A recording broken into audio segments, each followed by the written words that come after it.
Allora, questa è la seconda conferenza stampa perché i soldi sono arrivati ma non sono sufficienti, quindi vi siete riuniti di nuovo insieme e avete fatto rete per chiedere cosa? Due cose. La prima è la riapertura del tavolo, come di fatto la Regione, quindi l'assessore si è impegnata a fare nel 2025 per trovare le risorse mancanti. Ricordo che a fronte di una richiesta di 85 milioni di euro per tenere nella sostenibilità il sistema sono stati messi a disposizione 55 milioni, quindi una distanza economica importante. Con questo impegno di rivederci nel 2025. Noi crediamo che sia necessario farlo il prima possibile per trovare le giuste risorse. Aggiungo anche che poi c'è la parte di finanziamento che deve essere messa a disposizione da parte dei comuni, che anche questi sono in grande difficoltà e non sono degli interlocutori che hanno una rappresentatività unitaria come la Regione, quindi abbiamo anche questa grossa preoccupazione. A rischio cosa c'è? A rischio ci sono i servizi, in particolare alcuni sulla salute mentale e sull'infanzia e alcuni sugli anziani, quindi se non vedremo in qualche modo ristorati i costi di questi servizi noi dovremmo cominciare di fatto, a detta molto brutalmente, a riconsegnare le chiavi.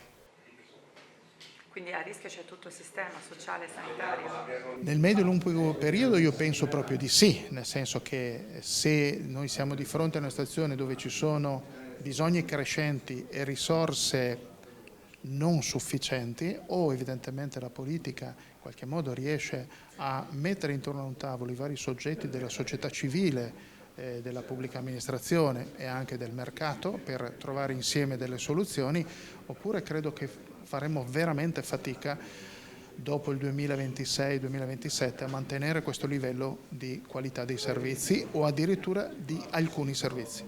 Allora, sono Francesco Facci, presidente di Un'Erba Veneto, un ente di circa un centinaio di enti in tutto il Veneto, rappresentiamo circa 12.000 posti letto e 8.000 lavoratori. Ora, noi abbiamo chiesto, come oggi avete sentito, di poter riaprire il tavolo, perché questo non è ancora un fatto, insomma, ecco.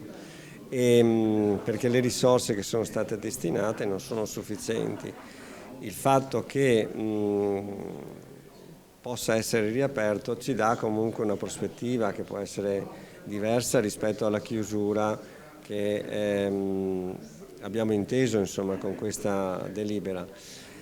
Come ripeto e ho anche riferito nei tavoli istituzionali, dobbiamo tener conto che è un problema di sistema questo, perché se non c'è cura non c'è lavoro, non c'è neanche attività produttiva, perché dobbiamo permettere che le famiglie possano sostenere i propri cari che magari hanno problemi di disabilità o di salute mentale, devono poter essere assistiti per poter continuare anche la loro vita lavorativa normale, insomma.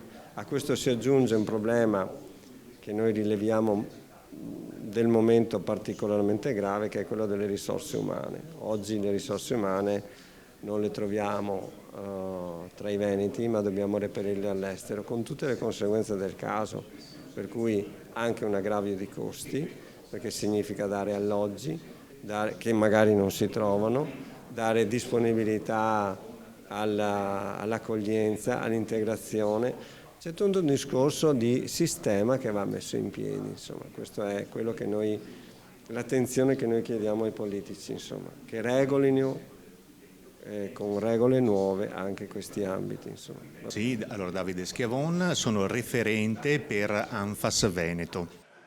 Allora, oggi qui per la seconda volta, per quale motivo?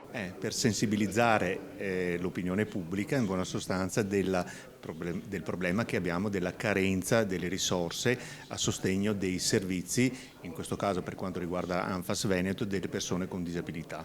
Ecco, la Regione Veneto ha fatto un percorso anche insieme a noi, insomma, di revisione delle rette e delle remunerazioni in conseguenza del rinnovo dei contratti collettivi che appunto hanno riconosciuto al personale dipendente una maggiorazione. Questo percorso però ha avuto un esito che non è stato pienamente assolutamente soddisfacente, perché le risorse non sono sufficienti per coprire i costi non solo dei rinnovi dei contratti collettivi, ma anche degli ulteriori costi che negli ultimi 4 anni sono stati determinati dall'inflazione e quindi dall'incremento di tutte le altre voci di costo.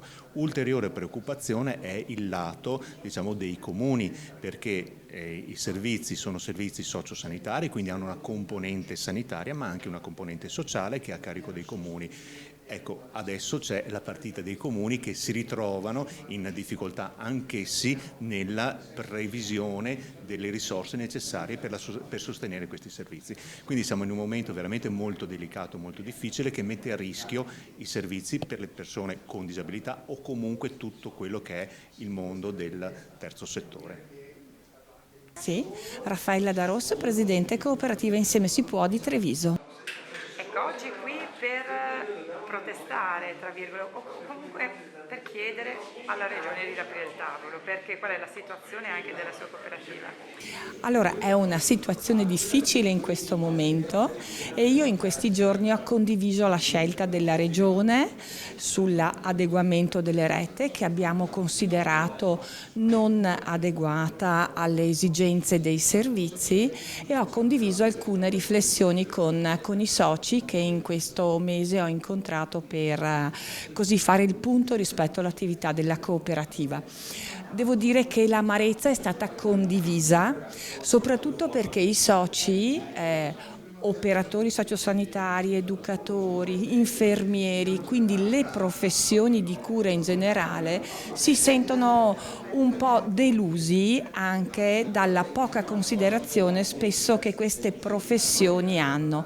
Ecco, io mi auguro che la Regione a breve possa aprire il tavolo di confronto per rimettere sul tavolo le necessità che il terzo settore e le cooperative chiedono, e quindi si possano rivedere i servizi nel loro generale, e quindi anche dal punto di vista del riconoscimento economico, perché questo è un riconoscimento che viene dato ai tanti lavoratori che ogni giorno si prendono cura delle persone fragili che vengono loro affidate.